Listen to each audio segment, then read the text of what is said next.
হুজুরের আকারে দেখানো হবে অথবা রাসূলকে সরাসরি দেখানো হবে। বলা হবে মা কুনতা তাকুলু ফি হাযার রাজুল, এই লোকটি সম্পর্কে ধারণা কি? মুমিন ব্যক্তি বলবে হাযা নবিয়ুনা মুহাম্মাদুর রাসূলুল্লাহ সাল্লাল্লাহু আলাইহি ওয়াসাল্লাম, ইনি আমাদের সেই নবী মুহাম্মাদুর রাসূলুল্লাহ সাল্লাল্লাহু আলাইহি ওয়াসাল্লাম। যে ব্যক্তি বিদ্রোহ করেছে এবং দুনিয়ার জীবনকে অগ্রাধিকার দিয়েছে তার জায়গা হচ্ছে জাহান্নাম। জোরে বলেন নাউজুবিল্লাহ। যে ব্যক্তি আল্লাহর সঙ্গে বিদ্রোহ করেছে আর পরকালের জন্য পাথর জোগাড় করে নাই, দুনিয়াকে অগ্রাধিকার দিল, পরকালকে ভুলে গেল, তার জায়গা হলো জাহান্নাম। وَأَمَّا مَنْ خَافَ مَقَامَ رَبِّهِ وَنَهَى النَّفْسَ عَنِ الْهَوَى فَإِنَّ الْجَنَّةَ هِيَ الْمَأْوَى। আর যে ব্যক্তি আপন প্রভুর সামনে উপস্থিত হওয়াকে ভয় করেছে এবং আপন প্রবৃত্তিকে লালসা মুক্ত করেছে, লালসার হাত থেকে রক্ষা করেছে, আল্লাহ রাব্বুল আলামিন কিয়ামতের দিন তার জন্য রেখে দিয়েছেন জান্নাত। তার জন্য কোন জায়গা? জান্নাত। আমাদের কি পরকাল ভিত্তিক জীবন যাপন যদি করি তাহলে কবরের জবাবগুলি খুব আসান হবে। আর যদি পরকাল ভিত্তিক জীবন যাপন না হয় কবরটা মুসিবতের জন্য মুসিবত হয়ে যাবে। হযরত ওসমান রাদিয়াল্লাহু তাআলা আনহু কবরের কাছে গিয়ে খুব কাঁদতেন। সাহাবায়ে কেরাম প্রশ্ন করেছেন, হুজুর রাসূল করিম সাল্লাল্লাহু আলাইহি ওয়াসাল্লাম যখন জান্নাত ও জাহান্নামের ওয়াজ করেন তখনও তো এত বেশি আপনি কাঁদেন না যত বেশি কাঁদেন কবরের কাছে এসে। কারণ হযরত ওসমান রাদিয়াল্লাহু তাআলা আনহু বলতেন, আমার সাথীরা, আমি আমার হাবিবের কাছে আল্লাহ রাব্বুল আলামিনের রাসূলের কাছে আমি শুনেছি এই কবরটাই হলো প্রথম স্টেশন, এই কবরটাই হলো প্রথম ইমিগ্রেশন কাউন্টার। এই জায়গায় যদি কেউ ধরা পড়ে যায়, কারো যদি চার্জশিট হয়ে যায়, সব জায়গায় ধরা পড়ে যাবে। হাসরে মিজানে সিরাতে কোন জায়গায় নাজাত পাবে না। আর এই কবরটা যদি কেউ মুক্তি পেয়ে যায়, মিজান সিরাত হাসর সব জায়গা থেকে আল্লাহ তারে ভালোভাবে পার করে দিবে। এটা হলো আসল জায়গা, মারাত্মক জায়গা, খুব মারাত্মক জায়গা। আমি এটা কি ইমিগ্রেশন কাউন্টার বলেছি আমার ভাষা। ইমিগ্রেশন কাউন্টার যারা বিদেশ ভ্রমণ করেছেন তারা জানেন। লন্ডন যাবেন, আমেরিকা যাবেন, সৌদি আরব যাবেন, যে কোনো বিদেশে যাবেন, গেলেই পাসপোর্ট তারা দেখবে। পাসপোর্টে আপনার ন্যাশনালিটি কোনটা সেটাই তারা জানতে চাইবে। আপনি কোন দল করেন এটা তারা জানতে চাইবে না। আপনি কোন ভাষায় কথা বলেন তাও তাদের জানার দরকার নেই। প্রথমেই তারা আপনার ন্যাশনালিটি দেখবে, আপনার আইডেন্টিটি কি তারা জানতে চাইবে। তারপরে যদি স্যাটিসফ্যাক্টরি হয় আপনাকে ভিসা দিয়ে ভেতরে ঢোকবার ব্যবস্থা করে দেবে। আর যদি তারা স্যাটিসফাইড না হয় তাহলে আপনাকে মেহমানখানায় ঢুকানো হবে গ্রেফতার করে। কবর হচ্ছে এ ধরনের একটি ইমিগ্রেশন কাউন্টার। কবরের ভিতরে মানুষ যখনই রাখা হবে সঙ্গে সঙ্গে দুজন ফেরেশতা আসবে। কবরের কাছে যারা এসেছিল দাফন হয়ে যাওয়ার পর এই লোকগুলি 40 কদম যেতে যতক্ষণ লাগে এর মধ্যেই দুজন ফেরেশতা এসে যাবে। এসে জিজ্ঞেস করবে মান রব্বুকা, তুমি কোন দল করতে, ওটা তাদের জানার দরকার নেই। চাকরি কিসে করতেন ওটা জানার দরকার নেই। ব্যবসা করতেন না চাকরি করতেন প্রয়োজন নেই। প্রথমেই জিজ্ঞাসা করা হবে ন্যাশনালিটি, প্রথমেই জিজ্ঞাসা করা হবে তার ন্যাশনালিটি সম্পর্কে, তার আইডেন্টিটিটা কি, এবং সেটাকে সত্যায়িত করার জন্য, বোঝার জন্য 3টি প্রশ্ন। প্রথম প্রশ্ন মান রব্বুকা ওয়া মা দীনুকা ওয়া মান নাবিয়্যুকা, তোমার রব কে, তোমার দ্বীন কি, তোমার নবী কে। যদি এই ব্যক্তি বেঈমান হয়, মুনাফিক হয়, সে বলবে হায় হাতা লা আদরি, হায় হাতা লা আদরি, জানি না আমার রবকে আমি জানি না। তোমার দিন কি, দিন কারে কয় বুঝি না। এরপরে আল্লাহর নবী জনাবে মুহাম্মদ রাসূলুল্লাহ সাল্লাল্লাহু আলাইহি ওয়াসাল্লামকে দেখানো হবে, বলা হবে মা কুনতা তাকুলু ফি হাদার রাজুল, এই ব্যক্তি সম্পর্কে তোমার ধারণা কি নিকে? বলবে আমি চিনি না। নাউযুবিল্লাহ। বাস এরপরে তার যা হবার তাই শুরু হয়ে যাবে। আর যদি বান্দাটা মুমিন হয়, প্রশ্ন করা হবে মান রাব্বুকা, জবাব দেবে রব্বি আল্লাহ, আমার রব আল্লাহ রাব্বুল আলামিন। ওয়া মা দীনুকা, দীনুনা ইসলাম, আমার দিন হচ্ছে ইসলাম। এরপরে আল্লাহর নবীকে দেখানো হবে। কয়েক রকমের বর্ণনা আছে, কোন বর্ণনায় আছে হুজুরের আকারে দেখানো হবে, অথবা রাসূলকে সরাসরি দেখানো হবে। বলা হবে মা কুনতা তাকুলু ফি হাযার রাজুল, এই লোকটি সম্পর্কে ধারণা কি? মুমিন ব্যক্তি বলবে হাযা নবিয়ুনা মুহাম্মাদুর রাসূলুল্লাহ সাল্লাল্লাহু আলাইহি ওয়াসাল্লাম, ইনি আমাদের সেই নবী মুহাম্মাদুর রাসূলুল্লাহ সাল্লাল্লাহু আলাইহি ওয়াসাল্লাম। আমরা যেন এই রকমের জবাব দিতে পারি, আল্লাহ কবুল করো। সকলে জোরে বলেন আমিন। জবাব হয়ে যাওয়ার পর গায়ব থেকে আওয়াজ আসবে ফাফরিশু বিল জান্নাতি ওয়ালবিসু বিল জান্নাহ, ও আমার ফেরেশতারা আমার এই বান্দাকে জান্নাতের পোশাক পরায়া দাও আর কবরটাকে জান্নাতের বিছানা বিছায়া দাও। জান্নাতের পোশাক পরায় না, জান্নাতের বিছানা বিছায় ইলা মাদ্দা বাসারিহি, তার চোখের দৃষ্টি যতদূর যায় কবরটা ততটা প্রশস্ত করে দাও। এরপর বেহেশতের পোশাক পরাইয়া বেহেশতের বিছানা বিছায়া ফেরেশতা বলবে নম কানাউমুল উরুস, ঘুমিয়ে যাও। দুলামিয়া যেমন বাসর সজ্জায় নতুন বউ নিয়ে আরামে ঘুমায়, এরকম আরামে ঘুমায় যাও ইলা ইয়াউমিল কিয়ামা, কিয়ামত পর্যন্ত ঘুমায় আরামে ঘুমিয়ে থাকবে। এরপরে সিংগায় ফুৎকার হবে, সিংগার ফুৎকারের আওয়াজে তার ঘুম ভেঙে যাবে। বলবে ইয়া ওয়াইলানা মান বা'সানা মিন মারকাদিনা, হায় আফসোস, আমার এত আরামের ঘুম থেকে কে আমাকে জাগ্রত করলো, আমার ঘুমটারে নষ্ট করলো কে?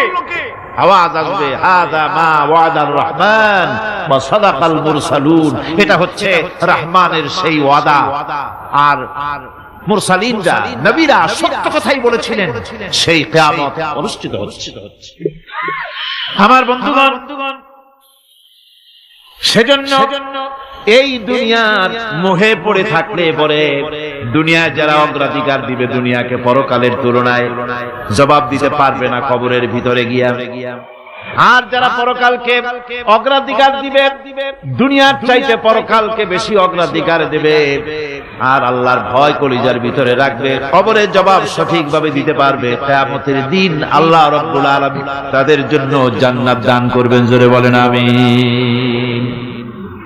দুনিয়াটা হচ্ছে দুনিয়া যেখানে আমরা আছি। আমি আগেই বলেছি দুনিয়া হচ্ছে আদনা শব্দ থেকে এর উৎপত্তি হয়েছে, তুচ্ছ নিকৃষ্ট, এটার দাম নাই, এটার মূল্য নাই।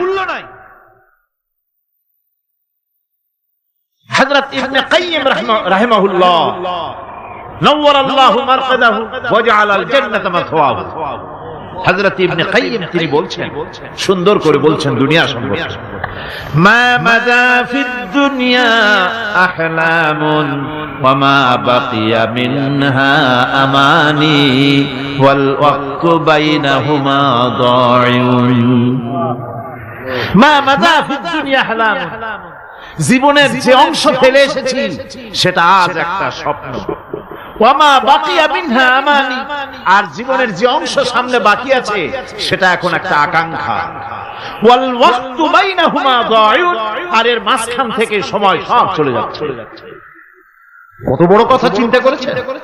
জীবনের যে অংশ ফেলে এসেছি তা আজকে স্বপ্ন, তা কি বলেন? স্বপ্ন।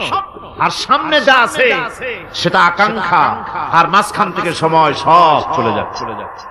এরপরে তিনি বলছেন ওয়ামাইয়া সাহাবিদ দুনিয়া ইয়াকুন মিসলা কাবিদিন আলাল মাই খানাতুহু ফুরুজুল আসাবিঈ। দুনিয়াদারের অবস্থা হচ্ছে কেউ যদি দুই হাতে পানি খামসায় ধরে, দুই হাতে কি ধরছে বলেন, দুই হাতে পানি খামসায় ধরেছে, খুব মজবুত করে ধরেছে, 2 মুঠ পানি, বলেন থাকবে কতটুকু? কতটুকু থাকবে? এক ফোঁটাও থাকবে না। কারণ তার আঙ্গুলের ফাঁক তার সাথে খেয়ানত করবে, আঙ্গুলের ফাঁক দিয়া পানিগুলি সব বেরিয়ে চলে যাবে। সুতরাং দুনিয়া যারা চায় তারা ঠিক পানি খামসায় ধরলে পানি যেমন হাতের ভেতর থেকে খেয়ানত করে চলে যায়, যারা দুনিয়া চায় দুনিয়াও তাদেরকে ভাবে ফাঁকি দিয়ে চলে যায়। তবুও দুনিয়ার মায়া মানুষের এত বেশি। আল্লাহর নবী বলেন, লাউ কানা লি ইবনি আদম ওয়াদিন মিন যাহাবিন লাহাব্বা ইয়াকুনা লাহু সানিন। এই পৃথিবীতে যদি কাউকে একটা মাঠ ভরে যদি সোনা দেওয়া যায়, লোকটা বলবে রব্বুল আলামিন, আমি যদি আরেকটা মাঠ এরকম সোনা ভরা পেতাম। দ্বিতীয় আরেকটা মাঠ দেওয়া হলে আবার বলবে যদি তৃতীয় আরেকটা মাঠ সোনা ভরে যদি পেতাম। নবীজি বলেন, ওয়ালা ইয়ামলাউ জাওফু ইবনু আদামা ইল্লা তুরাব। মানুষের পেট 3.5 হাত মাটি ছাড়া, কবরের মাটি ছাড়া মানুষের পেট ভরবে না। আরো চাই, আরো চাই, চাওয়ার কোনো শেষ নাই। মানুষ এভাবে করে দুনিয়ার মহব্বতে এমনি পাগল হয়ে যায়, শুধু দুনিয়ার মহব্বত, পরকালকে বেমালুম ভুলে যায়। আমি কিন্তু এই কথা বুঝাতে চাই নাই যে পরকালের মহব্বতে, পরকালের ভয়তে বা পরকালের জন্য দুনিয়া আপনি বাজার ঘাট, বেচা কিনা, ব্যবসা বাণিজ্য সবকিছু ভুলে যান না, তা নয়। ভুল বোঝার কোনো কারণ নাই। পরকালকে অগ্রাধিকার দিতে হবে, মানে দুনিয়াটা চিরস্থায়ী জায়গা নয়। চিরস্থায়ী হচ্ছে কোনটা? আখিরাত। চিল্লায় এখন কোনটা? সুতরাং এখানে যা করতে হবে, আখিরাতের জবাবদিহিমূলক জীবন যাপন করতে হবে। আপনি ব্যবসা করবেন, ওজনে কম দিতে পারবেন না, আপনি খাদ্যে ভেজাল দিতে পারবেন না, চুরি করতে পারবেন না, ডাকাতি করতে পারবেন না, জেনা করতে পারবেন না, বদমাশি করতে পারবেন না, মদ খেতে পারবেন না, সন্ত্রাসী হতে পারবেন না, হাইজাকার হতে পারবেন না, চাঁদাবাজ হতে পারবেন না, মুনাফাখোর হতে পারবেন না, আপনি চোরা কারবারি হতে পারবেন না, ঘুষখোর হতে পারবেন না, সুদখোর হতে পারবেন না।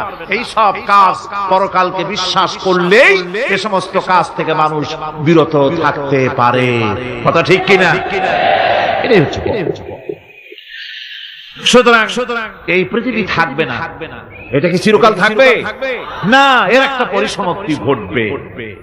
যেমন করে সারা বছর লেখাপড়া করার পর কলেজে, বিশ্ববিদ্যালয়, মাদ্রাসায়, হাই স্কুলে, সব জায়গায় সারা বছর লেখাপড়া করার পর যেমন পরীক্ষা দেওয়ার একটা দিন আসে, সারা বছর ব্যবসা করার পর হিসাব নিকাশ করার যেমন একটা সময় আসে, সারা মাস চাকরি করার পর বেতন পাওয়ার যেমন একটা দিন আসে, সারা জীবন চাকরি করার পর পেনশন পাওয়ার যেমন একটা সময় আসে, অনুরূপ ভাবে এই দুনিয়া যেদিন শেষ হয়ে যাবে, আল্লাহ নির্ধারিত সময় শেষ হয়ে যাওয়ার পর একটা সময় আসবে যখন আল্লাহ রাব্বুল আলামিন সব শেষ করে দিবেন, লন্ডভন্ড হয়ে যাবে, কিছুই থাকবে না।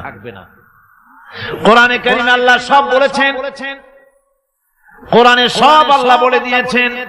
আল্লাহ পাক বলেন এই পৃথিবীর সব কেমন ভাবে ধ্বংস হবে তার চিত্র আল্লাহ পাক কোরআনে কারীমে তুলে ধরেছেন। ইযাস সামাউ ফাতারাত ওয়া ইযাল কাওয়াকিবু তাসারাত ওয়া ইযাল বিহারু ফুজ্জিরাত ওয়া ইযাল কুবুরু বু'সিরাত। যখন আকাশসমূহ দীর্ঘ বিদীর্ণ হয়ে যাবে, তারকাগুলি বিক্ষিপ্ত হয়ে ছিটকে পড়বে, আর সমুদ্রগুলি উচ্ছ্বসিত হয়ে পড়বে, কবরগুলি সব তার ভেতরে যা আছে উদ্গীরণ করে দেবে, তারকাগুলি স্থিমিত হয়ে যাবে।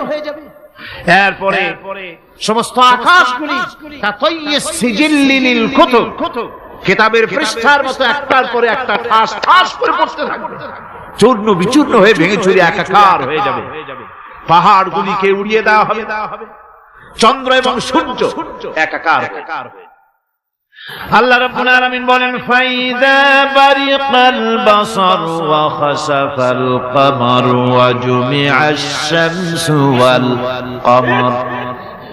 চক্ষু যখন বিস্ফারিত হয়ে যাবে, চাঁদ যখন তার আলো হারিয়ে ফেলবে, সূর্য যখন তার আলো হারিয়ে ফেলবে, চাঁদ আর সূর্য সব একাকার হয়ে যাবে।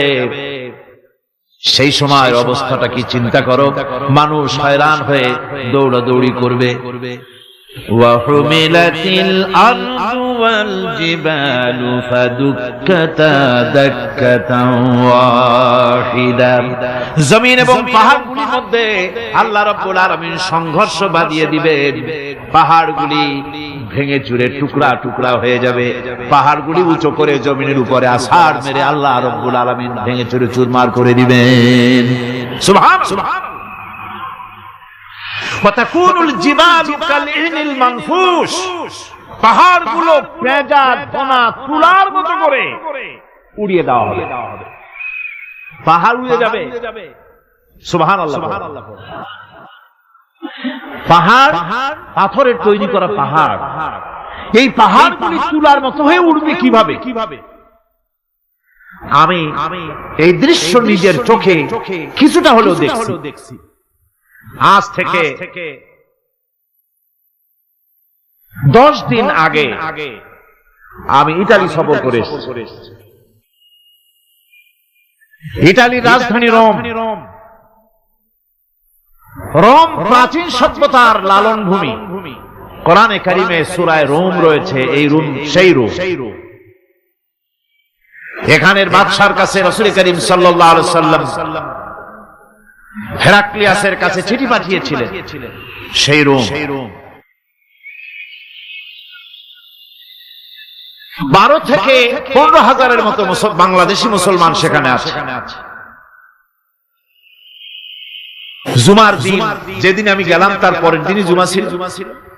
জুমার নামাজ পড়লাম ভ্যাটিকানের কাছেই বিশাল মসজিদ, ইউরোপের ভিতরে সবচেয়ে বড় মসজিদ এটা। রোম ইসলামের দুশমনদের রাজধানী। সেইখানে যখন আযান হচ্ছে আশহাদু আন্না মুহাম্মাদার রাসূলুল্লাহ, আমার অনুভূতির কথা আপনাদেরকে বোঝাতে পারবো না। কি অনুভূতির সৃষ্টি হয়েছে আমার ভেতরে। ভ্যাটিকানের পোপ এক পাশে, কিছু দূরেই ভ্যাটিকান। ওটা হচ্ছে গোটা পৃথিবীর সমস্ত খ্রিস্টানদের কাবা, ভ্যাটিকান। তার পাশেই বিশাল মসজিদ। সেখানে নামাজ পড়লাম। চিন্তার ভেতরে আসলো আল্লাহ রাব্বুল আলামিন তার হাবিবের নাম, তার তাওহীদ, তার রিসালাতকে কিভাবে বিশ্বময় ছড়িয়ে দিলেন। আবু জাহেল চাইছিল মুহাম্মদ সাল্লাল্লাহু আলাইহি ওয়াসাল্লামকে স্তব্ধ করে দেবে মক্কার জীবনেই।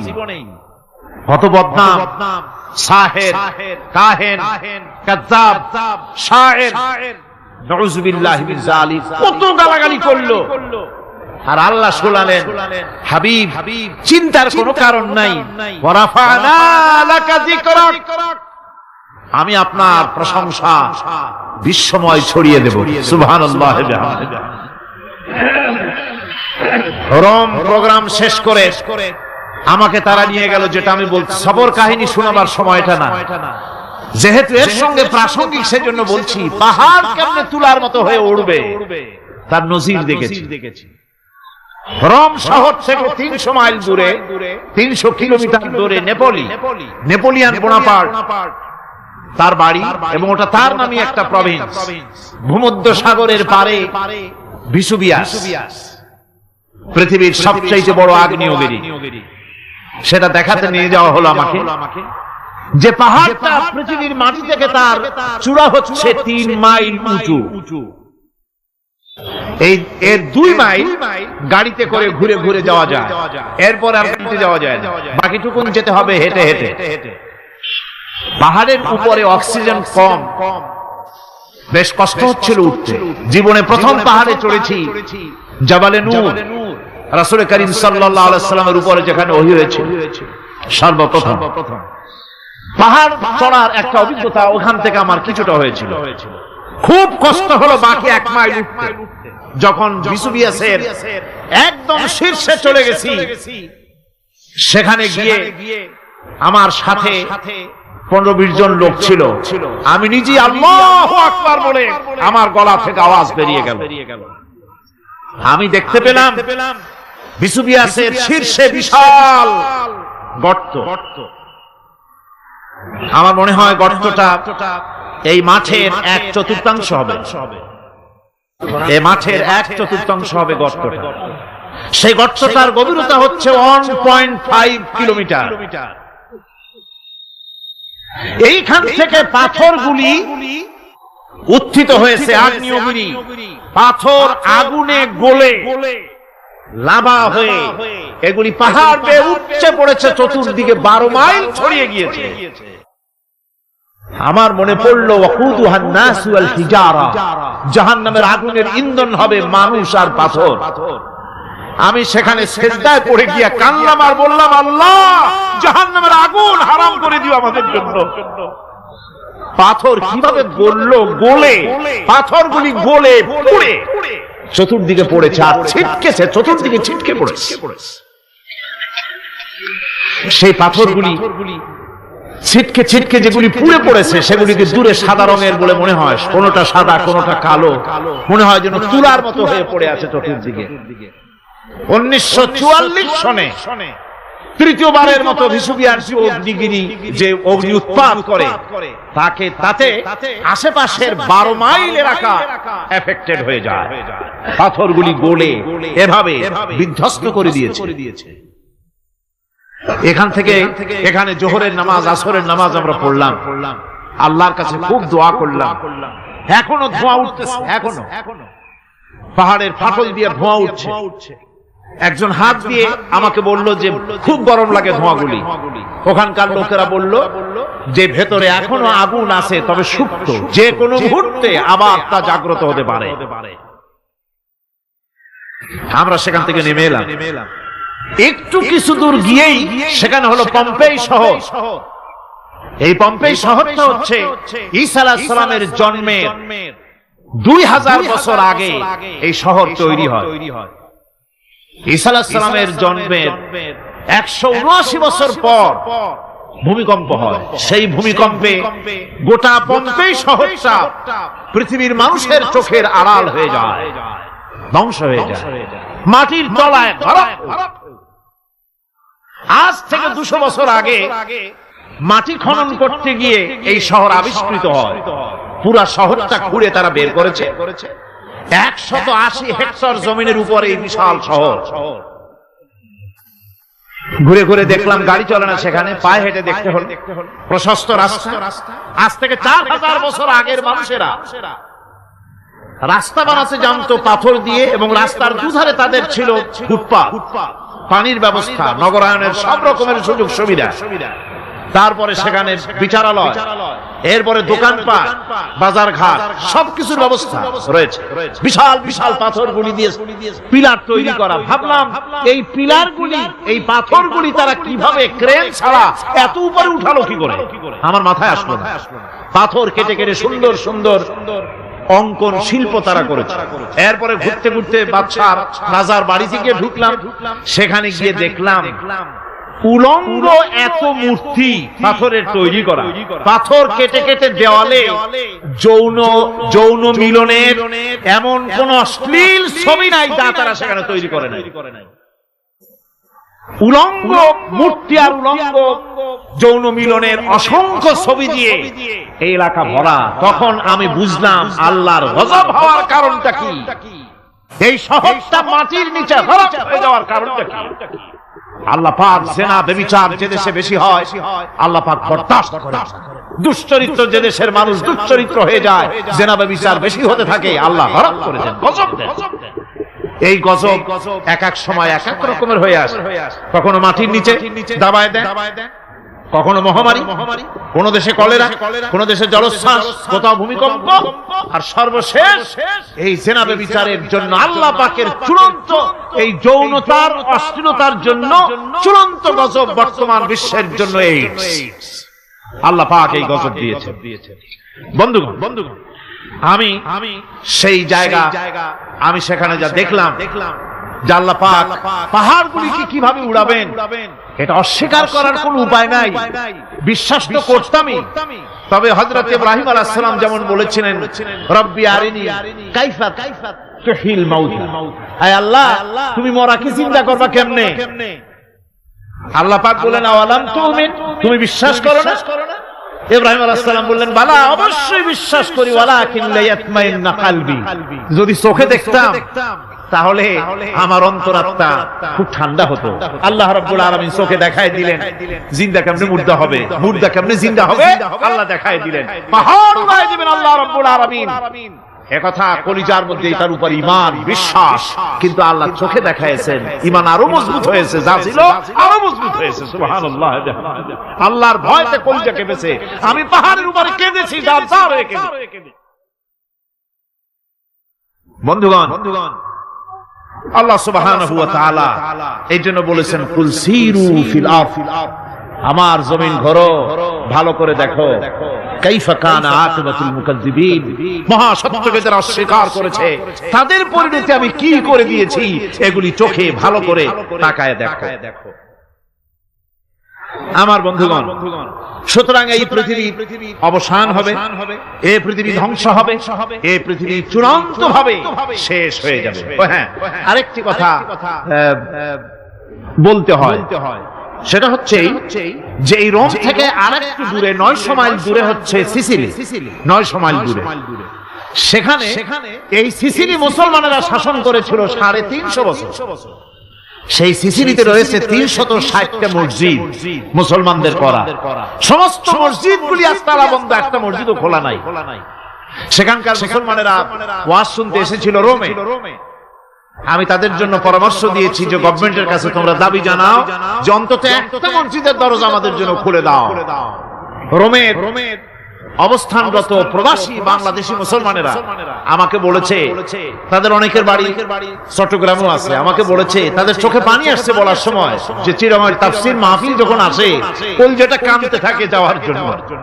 তো যাওয়া তো সম্ভব না এত দূর থেকে, আমাদের সালাম বলে দিবেন যত লোক আসবে, আর আমাদের জন্য দোয়া করতে বলবেন যেন এই রোমের ভিতরে আমরা ইসলামের আদর্শের ভিত্তিতে আমরা যেন চলতে পারি। আপনারা দোয়া করুন তাদের জন্য। ভাইরা আমার, এই পৃথিবী একদিন পরিসমাপ্তি ঘটবে এবং আল্লাহর দরবারে আমাদেরকে উঠতে হবে এবং সেখানে আমাদের বিচার হবে। সেখানে আমাদের কি হবে? বিচার। আল্লাহ পাক বিচারটাকে নির্ভুল করার জন্য, সঠিক করার জন্য প্রত্যেকের গলায় আমলনামা ঝুলায় রাখছে। এখানে রেকর্ডের ব্যবস্থা করা হয়েছে।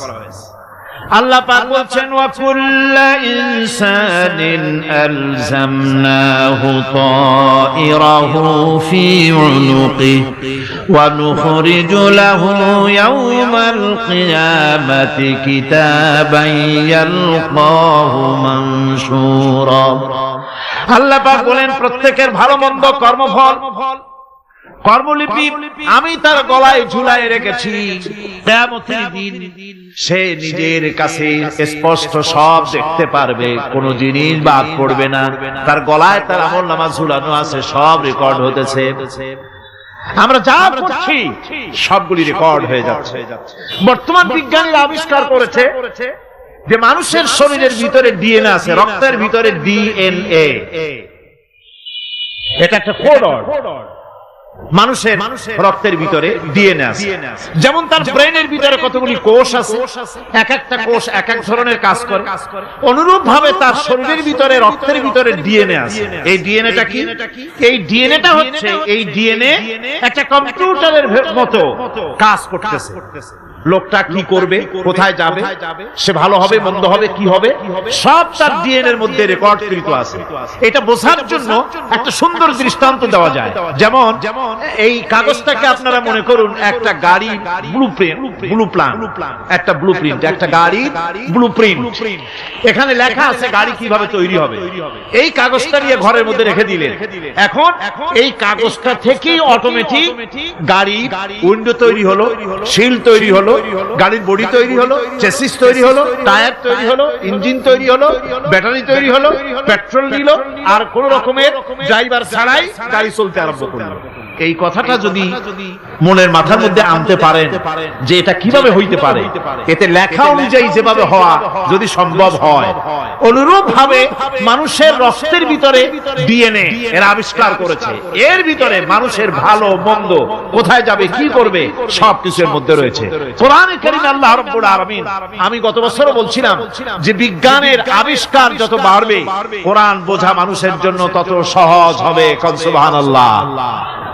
কোরআন বোঝা মানুষের জন্য তত সহজ হবে। সুতরাং মানুষের গলার সাথে আল্লাহ পাক বলছেন যে একটা আমলনামা আমি ঝুলাই দিয়েছি তার গলার সাথে, সে যা করতেছে ওখানে সব লিপিবদ্ধ হচ্ছে, কম্পিউটারাইজড, কম্পিউটারের মতো এগুলি সব গ্রহণ করতেছে। এগুলি কিয়ামতের দিন তার সামনে হাজির করা হবে।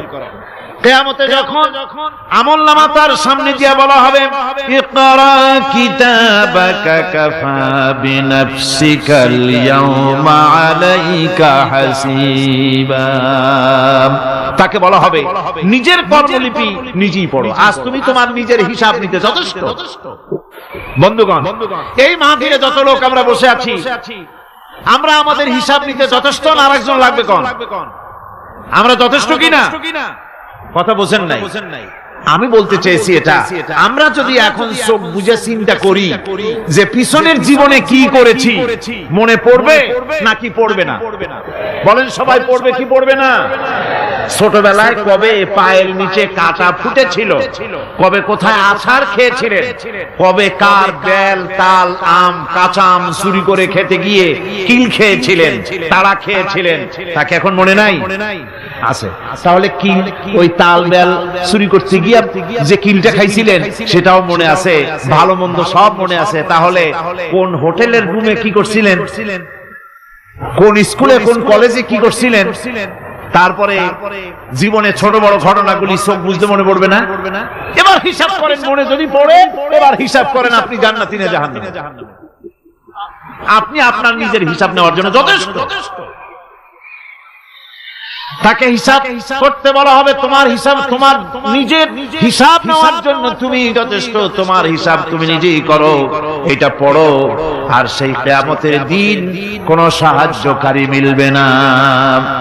লান তানফাকুম আরহামুকুম ওয়ালা আওলাদুকুম ইয়াওমাল কিয়ামাহ। লান তানফাকুম, কিয়ামতের দিন কোনো ফায়দা হবে না, অবশ্যই কোনো ফায়দা হবে না, কোনো উপকারে আসবে না। কিয়ামতের দিন তোমার সন্তান, তোমার স্ত্রী, তোমার মাল, তোমার সম্পদ কোনো উপকারে আসবে না। কিয়ামতের ময়দানে সেদিন সব তোমার সাথে বিচ্ছেদ করবে, সব পালায় যাবে। সেখানে উৎকোষেরও কোনো কারবার নাই যে ঘুষ টুস দিয়া, ফেরেশতাদের কোনো রকম বুঝবাজ দিয়া, আলাদা কোনো চোরাগলি পথ দিয়া একেবারে ফুট করে ভেসতে চলে যাবে, এমন কোনো সুযোগ নাই। অনেকে বলে হুজুর এমন কিছু দোয়া শিখায় দেন যাতে ওই সব জেহাদ বোমা এগুলি খুব ভয় পায়, ও সব রাস্তা রাস্তা না, খুব সহজে কিছু দোয়া দুরূদ কইরা আস্তে করে জান্নাতে চলে যাওয়া যায়, এরকম একটা দোয়া, এরকম একটা পথ বলে দেন। আমি বলি ভাই, এরকমের কোন চোরাগলি আমার রাসূল আবিষ্কার করতে পারেন নাই। আল্লাহর পয়গম্বরের ওই ধরনের কোন পথ আবিষ্কার করতে পারেন নাই। সেখানে কিয়ামতের দিন কাউকে উৎকোষ গ্রহণ করার কেউ নাই, উৎকোষ দেওয়া যাবে না। আর উৎকোষ দিবেন এবার কি? আপনার কাছে কিছু নাইও, থাকলেও নেওয়ার কেউ নাই। এই দুনিয়ায় ফাঁকিবাজি করে বহুত কিছু করা যায়, কিন্তু কিয়ামতের মাঠে এগুলি কিছুই চলবে না। আল ইয়াওমা লা ইয়ানফাউ মালুন ওয়ালা বানুন, কিয়ামতের দিন ধন সন্তান সন্ততি আর সম্পদ কোনো কাজে লাগবে না। সেদিন শুধু আমল যদি ভালো হয় কাজে লাগবে, আমল খারাপ হবে সব শেষ হয়ে যাবে। আল্লাহ রাব্বুল আলামিন নবীজিকে ডেকে বলেছেন, নবী আপনি বলেন, কুল মা কুনতু বিদআম মিনার রাসূল, আপনি বলুন আমি কোন নতুন রাসূল নই, আমার আগে অনেক নবী রাসূল পৃথিবীতে এসেছেন, তারা বিদায় হয়ে গেছেন। আমি জানি না কিয়ামতের দিন আল্লাহ রাব্বুল আলামিন আমার সাথে কি ব্যবহার করবেন, আর আমি এও জানি না যে কিয়ামতের দিন আল্লাহ পাক তোমাদের সাথে কি ব্যবহার করবেন। এই আয়াত নাযিল হওয়ার পর আল্লাহর হাবিব তার মেয়েকে ডাকলেন, জামাইকে ডাকলেন, নাতিদেরকে ডাকলেন, আহলে বাইতদেরকে ডাকলেন, আর বললেন, ও আমার মেয়ে কলিজার টুকরা ফাতেমা গো, শোনো, কেবলমাত্র আয়াত নাযিল হয়ে গেল, আল্লাহ পাক আমাকে শোনাচ্ছেন, কিয়ামতের দিন আমি জানি না আমার সঙ্গে কি ব্যবহার করা হবে, আর এও জানি না যে তোমাদের সাথে কি ব্যবহার করা হবে। ও আমার কলিজার টুকরা মেয়ে ফাতেমা, কিয়ামতের দিন মুহাম্মদ সাল্লাল্লাহু আলাইহি ওয়াসাল্লামের মেয়ে, এই হিসাবে তোমার নাজাতের ফয়সালা হবে না। ও আমার কলিজার টুকরা নাতি হাসান আর হোসেন, কিয়ামতের দিন মুহাম্মদ সাল্লাল্লাহু আলাইহি ওয়াসাল্লামের নাতি হিসাবে ফয়সালা হবে না। ও আমার জামাই হযরতে আলী, কিয়ামতের দিন আমার জামাই হিসাবে নাজাতের ফয়সালা হবে না। আমল যদি ভালো হয় ফয়সালা ভালো হবে, জান্নাতে চলে যাবে। আমল যদি খারাপ হয়, কার নাতি কার জামাই দেখা হবে না। সুবহানাল্লাহ, কঠিন কিয়ামতের মাঠ। এই পরকালের বিশ্বাস যদি কলিজার মধ্যে ঢোকে, মানুষ ভালো হয়ে যাবে। সুবহানাল্লাহ। আপনাদের দৃষ্টিতে পারবে, কথার জবাব দিলেন না। পুলিশে কি মানুষের চরিত্র ভালো বানাইতে পারবে? পুলিশের চরিত্র ভালো বানাবে কেনা, সেটাই তো কথা। মানুষের চরিত্র যাতে ভালো থাকে, মানুষের জন্য খারাপ কাম না করে, সেজন্য পুলিশ যাতে খারাপ কাম না করে, সেজন্য আরো একটা ডিপার্টমেন্ট আছে না, তারা যাতে খারাপ কাজ না করে, সেজন্য আরেকটা আছে। এন্টি করাপশনের আবার এন্টি করাপশন আছে, তার উপর আবার এন্টি করাপশন আছে। এন্টিদের অভাব নেই। সুতরাং পুলিশ দিয়া, মিডিয়া দিয়া, আর্মি দিয়া মানুষের, দেশের, জাতির চরিত্র ভালো বানানো যায় না। রাসূলুল্লাহ এ দিয়ে বানান না, এটা ইসলামের নিয়ম নয়। পুলিশ দিয়া, আর্মি দিয়া দেশের মানুষের চরিত্র ভালো বানানো যায় না। চরিত্র ভালো বানানো যায় কেবলমাত্র পরকালের ভয় দিয়া। কিসের ভয় দিয়া? ওই যে মক্কার জীবনে ওই সমস্ত মানুষগুলি যারা চুরি করত, ডাকাতি করত, জিনা করত, বদমাশি করত, যারা শয়তানি করত, যারা মানুষকে খুন করত, এই মানুষগুলি এত ভালো হয়ে গেল, যারা চুরি ছেড়ে দিল, ডাকাতি ছেড়ে দিল, জিনা ব্যভিচার ছেড়ে দিল, এত ভালো হয়ে গেল, পৃথিবীর মধ্যে সেরা মানুষ তারা হয়ে গেলেন। জোরে বলেন সুবহানাল্লাহ। নবীর সাহাবীরা পৃথিবীর শ্রেষ্ঠ সন্তান, নবীর সাহাবীরা পৃথিবীর সেরা মানুষ, তাদের চাইতে সেরা মানুষ নবীদের পরে আর কেউ হতে পারে না। জোরে কোন সুবহানাল্লাহ। নবীর পরে পৃথিবীতে শ্রেষ্ঠ মানুষ কারা? সাহাবায়ে কেরাম রিদওয়ানুল্লাহি তাআলা আলাইহিম আজমাইন। ওনারা তো কুফরের মধ্যে ছিলেন, শিরকের মধ্যে ছিলেন, চুরি, ডাকাতি, জিনা, ব্যভিচার এমন কোনো পাপ নাই যা করা হয়নি। তারপরে যখন আল্লাহর নবীর কাছ থেকে তাওহীদ, রিসালাত ও আখিরাতের দাওয়াত পেলেন, কি সোনার মানুষ এক একজন হয়ে গেলেন। সুবহানাল্লাহ। যারা ছিলেন নারীর সতীত্বের জম, তারা হয়ে গেলেন নারীর সতীত্বের পাহারাদার। যারা মানুষের মাল চুরি করত, ডাকাতি করত, তারা রাতভর মানুষের মালের পাহারা দিল, মানুষের রক্তের পাহারা দিল। সুবহানাল্লাহ বিহামদি। রক্ত ও সম্পদের পাহারা দিল। রাসূল বললেন, খায়রুল কুরুনে কারনি, সর্বশ্রেষ্ঠ যুগ তো আমার যুগ। বন্ধুগণ, এরপরে একটা জীবন আসবে ওই কিয়ামতের ময়দানে। এই পরকালের বিশ্বাসটা গুরুত্বপূর্ণ ব্যাপার, আমাদের সব কিছুর হিসাব দেওয়া লাগবে। আল্লাহ পাক বলেন, ইন্নাস সামআ ওয়াল বাসারা ওয়াল ফুআদা কুল্লু উলাইকা আনহু মাসউলা। নিঃসন্দেহে মানুষের শ্রবণ শক্তি, দর্শন শক্তি এবং তার অন্তঃকরণের কল্পনা সম্পর্কে আল্লাহ রাব্বুল আলামিনের কাছে জিজ্ঞাসিত হতে হবে। কান দিয়া কি করেছিলা, চোখ দিয়া কি করেছিলা, মুখ দিয়া কি করেছিলে, হাত দিয়ে কি করেছিলে, সবকিছুর জবাব আল্লাহ রাব্বুল আলামিনের কাছে দিতে হবে। সবটার জবাব দিতে হবে, কোনো কিছু বাদ যাবে না। এমনকি মনের ভিতরে যে কল্পনা আমরা করি, এই কল্পনার হিসাব আল্লাহর দরবারে দিতে হবে।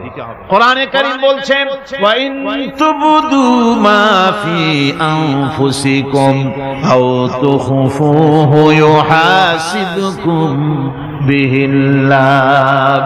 মনের ভিতরে তুমি যেটা কল্পনা করো সেটা প্রকাশ করো, অথবা তুমি গোপন রাখো, যাই তুমি করো না কেন, আল্লাহ রাব্বুল আলামিন এর হিসাব তোমার কাছে নেবেন। ফায়াগফিরু লিমান ইয়াশা ওয়া ইউআযিবু মান ইয়াশা ওয়াল্লাহু আলা কুল্লি শাইইন কাদির। মহান আল্লাহ পাক বলেন, করার পর তোমার মনের ভিতরে কি কল্পনা করেছিলে ওইটার হিসাব আমি নেব। হিসাব নেওয়ার পর যারে খুশি ক্ষমা করে দেব, যাকে খুশি শাস্তি প্রদান করব। সবকিছুর উপরে আল্লাহ রব্বুল আলামিন শক্তিমান, সব কিছু করতে পারেন, সমস্ত কুদরত রয়েছে তার। সুতরাং মানুষদেরকে, আল্লাহর বান্দাদেরকে বিশ্বাস করতে হবে যে আমার কোনো কথা বাদ যাবে না, কথাগুলি রেকর্ড হচ্ছে, কথা রেকর্ড হচ্ছে। আমি যে ওয়াজ করতেছি এই কথাগুলি রেকর্ড হচ্ছে নাকি হচ্ছে না? অনেক টেপ রেকর্ডার রেকর্ড হচ্ছে, অডিও ভিডিও হচ্ছে। আজ থেকে 50 বছর পর যদি এই রেকর্ড বাজানো হয়, আমাকে যদি বলা হয় যে আপনি অমুক জায়গায় অমুক কথা বলেছেন, আমি যদি বলি না আমি কথা বলি নাই, তারপরে যদি রেকর্ড বাজানো হয়,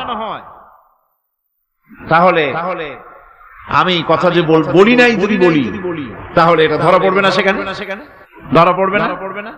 তাহলে এই মানুষের কথা প্লাস্টিকের ফিতায় রেকর্ড করে 50 বছর, 100 বছর, 200 বছর, 500 বছর যদি প্লাস্টিকের ফিতায় এটাকে চলচ্চিত্র করে অথবা টেপ রেকর্ডারে করে যদি ধরে রাখা যায়, এই বুদ্ধিটা কে দিলেন কত দেখি? সবাই কন্যা বুদ্ধিটা দিলেন কে? যে আল্লাহ রাব্বুল আলামিন মানুষের মাথায় বুদ্ধি দিলেন, যার দ্বারা সে মানুষের কথাবার্তা অ্যাক্টিভিটি সব ধরে রাখতে পারে। সেই আল্লাহ রাব্বুল আলামিন বুঝি আপনার আমার কথা এবং আপনার আমার অ্যাক্টিভিটিসকে তিনি বুঝি ধরে রাখতে পারবেন না কিয়ামত পর্যন্ত? পারবেন কি না? সেজন্য রব্বুল আলামিন বলেন, মা ইয়ালফিযু মিন কাওলিন ইল্লা লাদাইহি রাকীবুন আতীদ। সমস্ত কথা রেকর্ড হচ্ছে, সুবহানাল্লাহ কোন জোরে, সমস্ত কথা রেকর্ড হচ্ছে, একটা কথা বাদ যাবে না। মুখ আছে বলেই কথা বলবেন তা না, হিসাব করে কথা বলতে হবে। গীবত গাওয়া যাবে না, মিথ্যা কথা বলা যাবে না, মিথ্যা ওয়াদা করা যাবে না। মিথ্যা ওয়াদার তো মৌসুম এসে গেছে, কি কোন বোঝেন কথা? হ্যাঁ, মিথ্যা ওয়াদা মৌসুম এসে গেছে, এখন মৌসুমে বাহার মিথ্যা বলা। কত সুন্দর সুন্দর ওয়াদা, সোনা দিয়া রাস্তা বানায় দেবো। অভুক্ত মানুষদের বলা হয় না খেয়ে মরবেন না, কিন্তু কি খেয়ে মরবে তাও কয় না। আমরা যদি যাইতে পারি তাহলে মটকির মতো রসগোল্লা বানায়, গরুর গাড়ির চাকার মতো জিলাপি বানায়, খাইতে গিয়ে হা করে শীত হয়ে থাকবে। কত রঙিন রঙিন কথা মিথ্যা ওয়াদার সময়। ভাইরা আমার, পরকাল যদি বিশ্বাস করে সেই ব্যক্তি কিছুতেই মুখ আছে বলেই যা খুশি বলবে না, পরনিন্দা করবে না, পরচর্চা করবে না, হাত আছে বলেই যা তা লিখবে না। ঘটনা হইল একটা লিখলো আর একটা, কলম একটা আছে বলেই যা খুশি তা লেখা যায় না, মুখ আছে বলেই যা খুশি তা বলা যায় না, চোখ আছে বলেই যা খুশি তা দেখা যায় না। গরু খাওয়া জায়েজ করা হয়েছে বলে গরুর লেজ থেকে মাথা পর্যন্ত পাইকারি দরে সব খাওয়া যায় না। গরু খাওয়া হারাম না হালাল? হালাল। পাইকারি দরে লেজ থেকে মাথা পর্যন্ত সব খাওয়া হালাল না, ওর মধ্যে আল্লাহ কিছু হারাম রেখে দিছে, সেগুলোকে বাইসে খাইতে হবে। আল্লাহ দেখতে চান পাইকারি দরে জমের খাওয়া খাও না আমার হারাম গুলি বাদ দিয়ে খাও, নিষেধ করা গুলি বাদ দিয়ে খাও। মুখ আছে বলেই যা খুশি তা বলা যাবে না, কান আছে বলেই যা খুশি তা শোনা যাবে না, চোখ আছে বলেই যা খুশি তা দেখা যাবে না, হাত পা আছে বলেই যা খুশি তা করা যাবে না। সবটার পেছনে আল্লাহ রাব্বুল আলামিনকে ভয় করা লাগবে। মহান আল্লাহ রাব্বুল আলামিন বলে, বান্দারে তোমার সমস্ত কার্যাবলী এমনকি তোমার চাহনিটা পর্যন্ত কার দিকে কি নিয়তে তাকায়ছো কেউ জানে না, আমি আল্লাহ রাব্বুল আলামিন জানি। ওয়া ইয়ালামু খায়িনাতাল আ'য়ুনি ওয়া মা তুখফিস সুদূর। তোমার অন্তঃকরণ কি জিনিস গোপন করে আর তোমার চক্ষু কি লুকোচুরি খেলে আমি টের পাই। সুবহানাল্লাহ বিহামদি। চশমার ফাঁক দিয়া কি দেখো, কারে দেখো, কি নজরে দেখো, সানগ্লাস পরিয়া কেউ ঠিক পায় না, আমি ঠিক পাই। সুবহানাল্লাহ, জোরে কান সুবহানাল্লাহ। সুতরাং চোখের নজরের হিসাব হবে, হাতের কাজের হিসাব হবে, পায়ের চলার হিসাব হবে, আপনার বলার হিসাব হবে, মুখে যা বলেছেন, যা করেছেন, হাত পাও দিয়ে যা করেছেন, সবকিছুর হিসাব হবে কিয়ামতের দিন। আল্লাহর দরবারে সবকিছু উপস্থিত হবে, কোনো জিনিস বাদ পড়বে না। ফামান ইয়ামাল মিসকালা যাররাতিন খায়রান ইয়ারা ওয়া মান ইয়ামাল মিসকালা যাররাতিন শাররান ইয়ারা। ছোট্ট একটা ভালো কাজ যদি করো তাও হাজির করা হবে সামান্যতম ভালো কাজও তোমার বাদ পড়বে না। আর ক্ষুদ্রতম কোন খারাপ কাজ করলে তাও উপস্থিত করা হবে, সব তোমার সামনে, কোন জিনিস বাদ পড়বে না, সব দেখতে পাবে কিয়ামতের দিন। ভালো কাজটাও আর খারাপ কাজটাও আল্লাহর কাছে সেদিন আল্লাহ পাক মানুষের সামনে উপস্থিত করে দিবেন। আল্লাহ পাক বলছেন সেদিন এই জমিন তার ভিতরে যা লুকায়িত ছিল জমিন সব বের করে দেবে। কাআন্নাহুম জারাদুম মুনতাশির, টিড্ডি ফড়িংগুলি পোকাগুলি মাটির থেকে যেমন বের হয়, এই মাটির ভিতরে যা আছে কিয়ামতের দিন সব মাটি বের করে দেবে। ইযা যুলজিলাতিল আরদু জিলজালাহা ওয়া আখরাজাতিল আরদু আসকালাহা ওয়া ক্বালাল ইনসানু মা লাহা। এই জমিনকে ঝাঁকি মারা হবে প্রবল এক ঝাঁকুনি, প্রবল এক ঝাঁকুনিতে এই পৃথিবীর মধ্যে যা কিছু আছে সব বেরিয়ে যাবে। সুবহানাল্লাহ, কইতে ইচ্ছা করে না মিয়ারা? এক ঝাঁকুনিতে পৃথিবী সব বের করে দেবে। মানুষ হয়রান হয়ে বলবে কি হয়েছে, এ মাটির হলোটা কি? আমার বন্ধুগণ, মানুষ হয়রান হয়ে গিয়ে বলবে মাটির কি হলো? আল্লাহ রাব্বুল আলামিন বলেন ইয়াউমাইযিন তুহাদ্দিসু আখবারাহা বিআন্না রাব্বাকা আওহালাহা। জমিনের উপরে যা ঘটেছে জমিন তা সব বের করে দেবে, সব প্রকাশ করে দেবে। আর এটা এই জন্য হবে যেহেতু তার রবের হুকুম হয়েছে, তার রব হুকুম করেছে বের করে দে। জমিনের ভিতরে আছে যা সব বেরিয়ে যাবে, আকাশ ভেঙে পড়বে, পাহাড় উড়ে যাবে, জমিনের ভিতরে যা আছে সব উপরে চলে আসবে। পৃথিবীতে সব শেষ, কিচ্ছু নাই, আকাশ নাই, পাহাড় নাই, সমুদ্র নাই, সব একাকার, চন্দ্র নাই, সূর্য নাই, তারকা নাই, গ্যালাক্সি নাই, মহাশূন্য নাই, সব শেষ। আল্লাহ রাব্বুল আলামিন সমস্ত ফেরেশতাদেরকে শেষ করে দিবেন, সকলের মওত হয়ে যাবে, কেউ আর থাকবে না। এমনকি হযরতে আজরাইল মালাকুল মউত তিনিও থাকবেন না, সব আল্লাহ রাব্বুল আলামিন মৃত্যু করে দিবেন। এরপরে আল্লাহ রাব্বুল আলামিন একা তিনি বলবেন ইয়া দুনিয়া আইনা আনহারুকি, এ পৃথিবী তোর সেই সমুদ্রগুলো কোথায়, নদীগুলি কোথায়? ইয়া দুনিয়া আইনা আশজারুকি, হে দুনিয়া তোমার গাছগুলি কোথায়? এত বন বনানি, এত গাছ ছিল। ইয়া দুনিয়া আইনা জিবালুকি, হে পৃথিবী তোর জমিনে যত পাহাড় ছিল পাহাড়গুলি কই?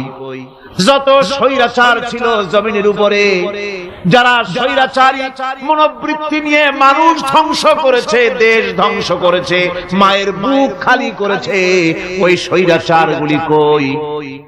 কোনো জবাব নাই। আল্লাহ পাক এর পরে বলবেন লিমানিল মুলকুল ইয়াউম, কার রাজত্ব? আজকে রাজত্বটা কার? আল্লাহ তিনবার আওয়াজ দিবে, আজকে রাজত্ব কার? আল্লাহ পাক যখন তিনবার করে ডাক দিবেন, কোনো জবাব নাই, কোনো জবাব নাই। কে জবাব দেবে? আল্লাহ রাব্বুল আলামিনের সামনে কার ক্ষমতা আছে কথা বলার? কেউ তো নাই, সব শেষ। আল্লাহ পাক বলবেন লিল্লাহিল ওয়াহিদুল কাহ্হার, একমাত্র পরাক্রমশালী আল্লাহ রাব্বুল আলামিনের রাজত্ব। সে হাসরের মাঠে আমাদের সকলকে উপস্থিত হয়ে যেতে হবে। কেউ আমরা এখান থেকে বাঁচতে পারবো না, সবাইকে অপরাধীরা সেখানে অসহায় হয়ে যাবে,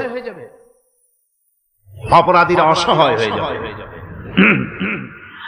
আল্লাহ পাক বলেন ফাইদা জাআতিস সাখাতু ইয়াওমা ইয়াফিরুল মারউ মিন আখিহি ওয়া উম্মিহি ওয়া আবিহি ওয়া সাহিবাতিহি ওয়া বানিহি।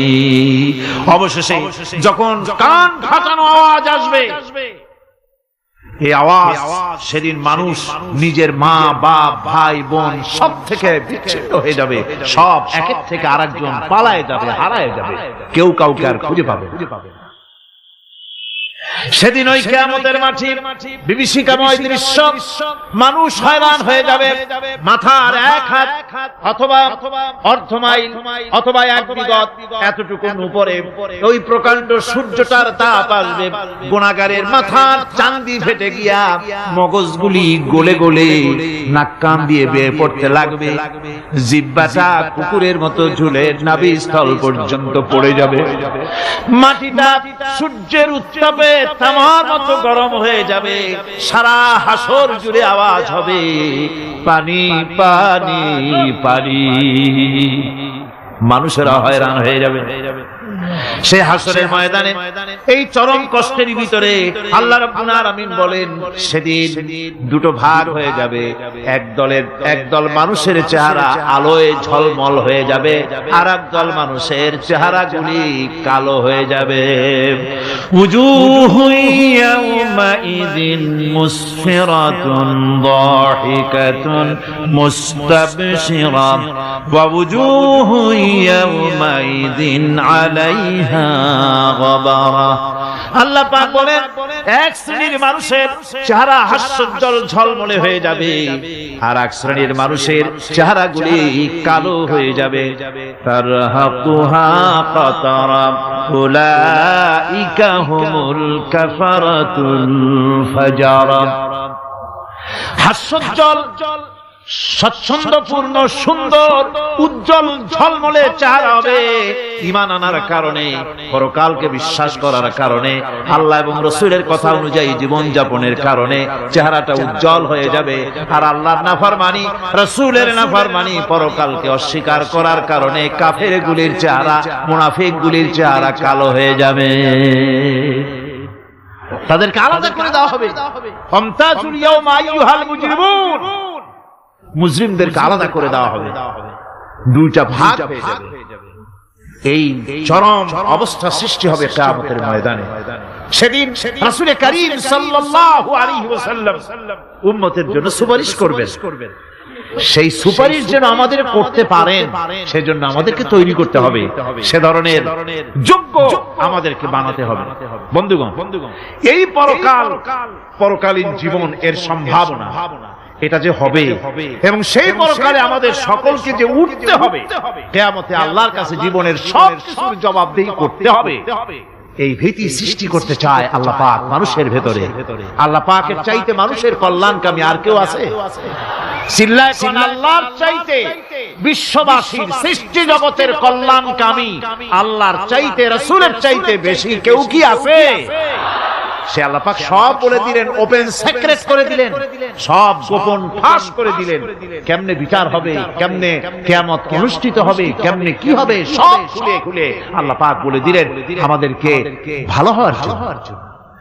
কোরআনে কারীম বলছে লাইসাল বিররা আন তুওয়াল্লু ওয়ুজুহাকুম কিবালাল মাশরিকি ওয়াল মাগরিব।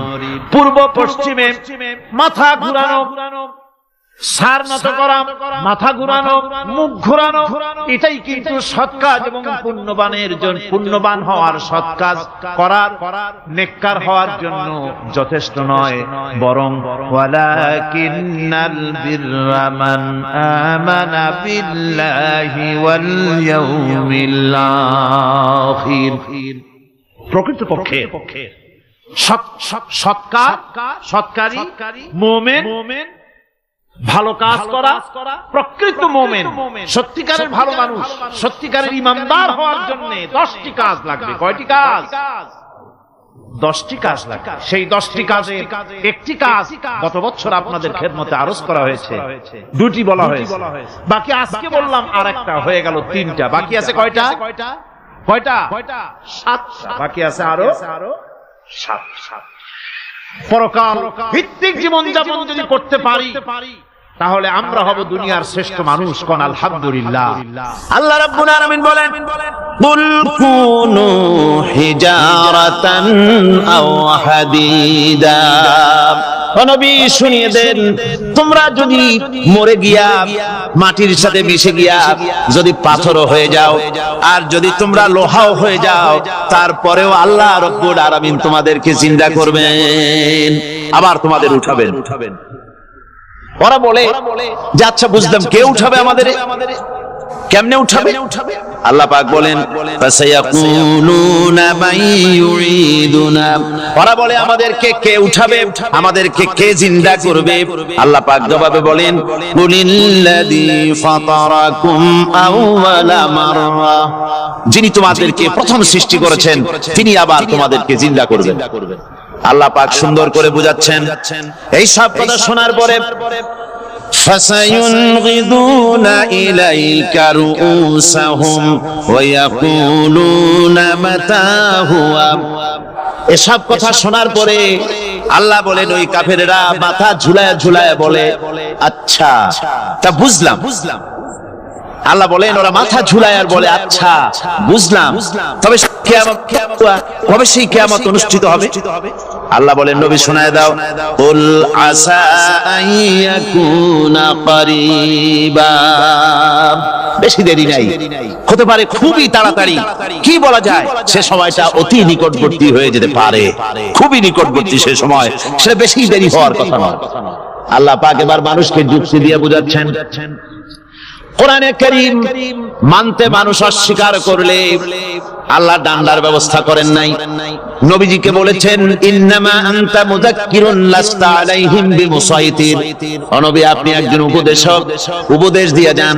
আপনাকে দারোগা করে বানাই নাই লাঠি চার্জ করার জন্য, পিটায় মানুষ হেদায়েত করার দরকার। মানুষকে বুঝান, যুক্তি দিয়া বুঝান।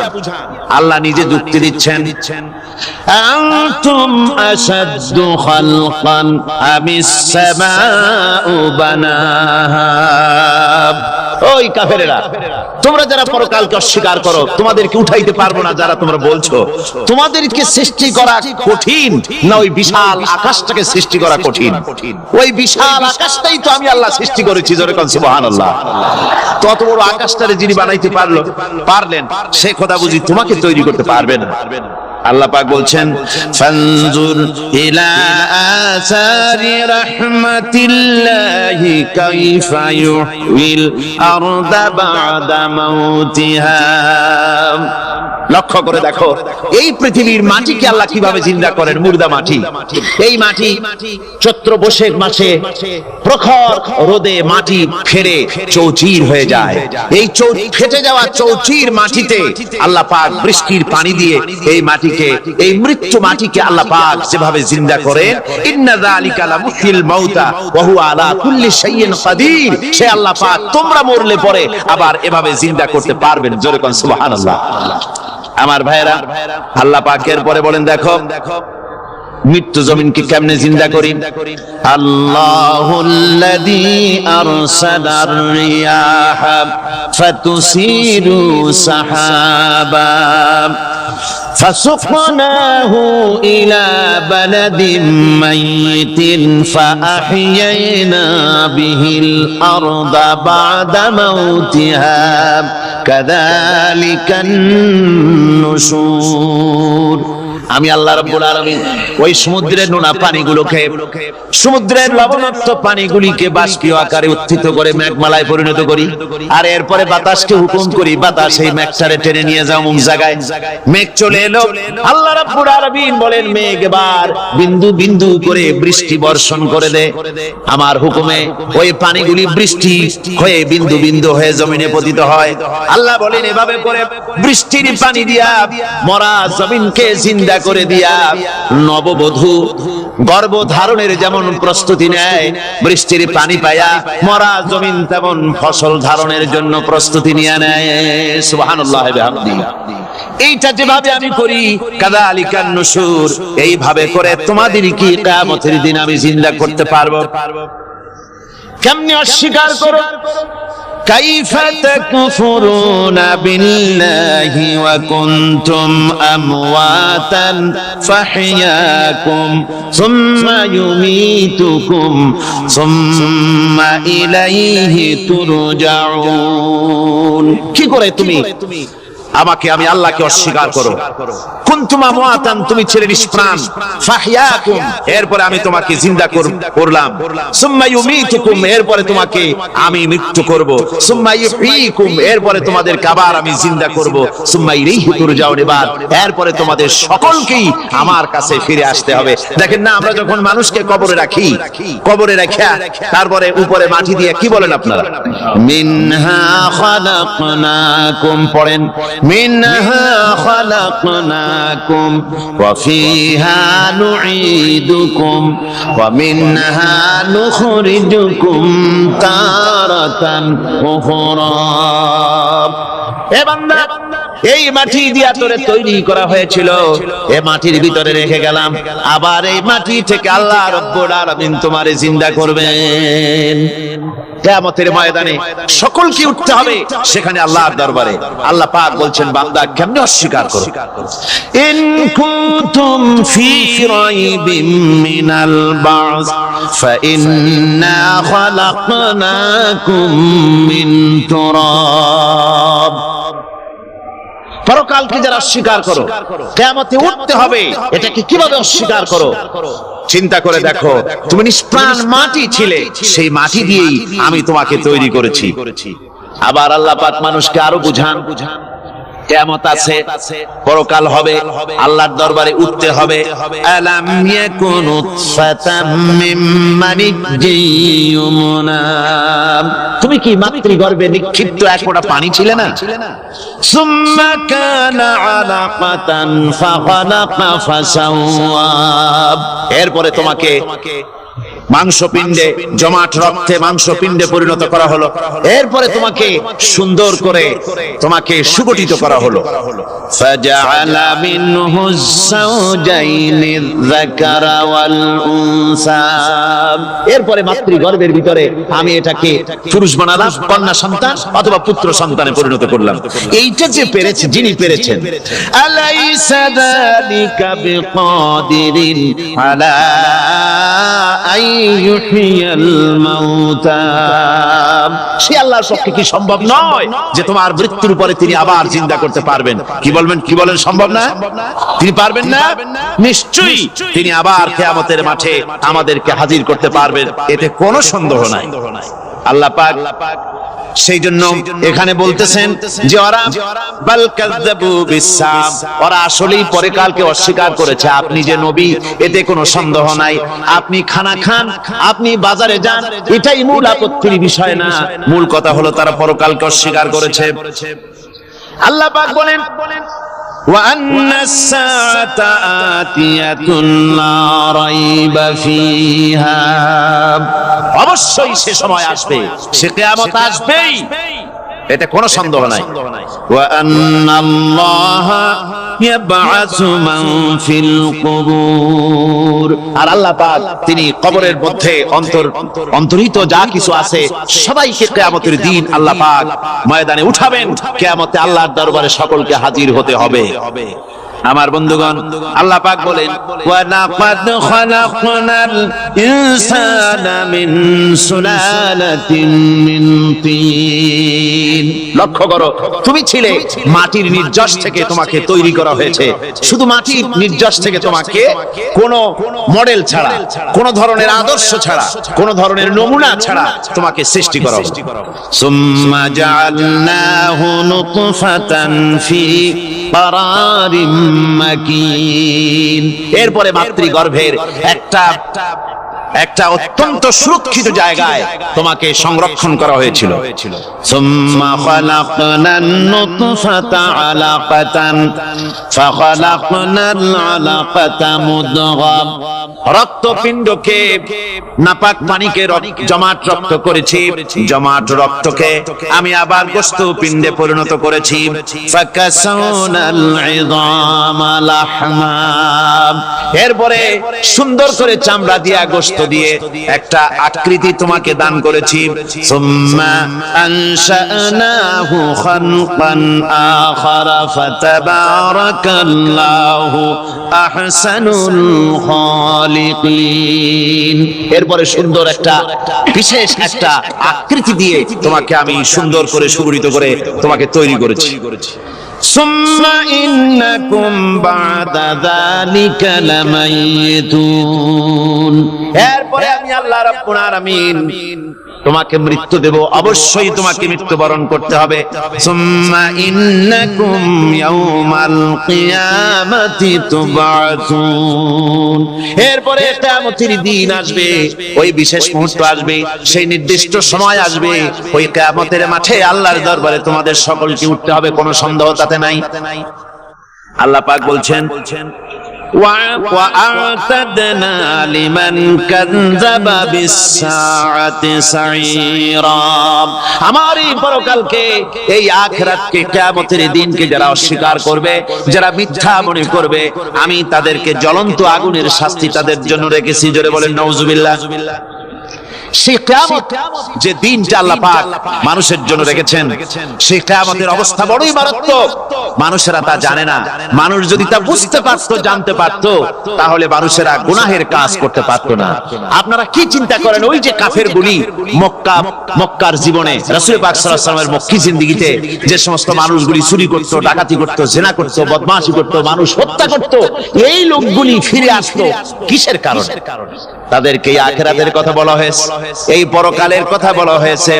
কোরআন শরীফে আল্লাহ রাব্বুল আলামিন পরকালের কথা, মৃত্যুর কথা, কিয়ামতের কথা, হাসরের কথা, সিরাতের কথা, মিজানের কথা, মওতের কথা যত বলেছেন, জান্নাতের কথা যত জায়গায় যতগুলা বলেছেন, সবগুলি আয়াতে কারিমা যদি এক জায়গায় করা যায়, তাহলে পুরা কোরআন শরীফের 1/3 10 পারার সমান হবে। জোরে বলেন সুবহানাল্লাহ।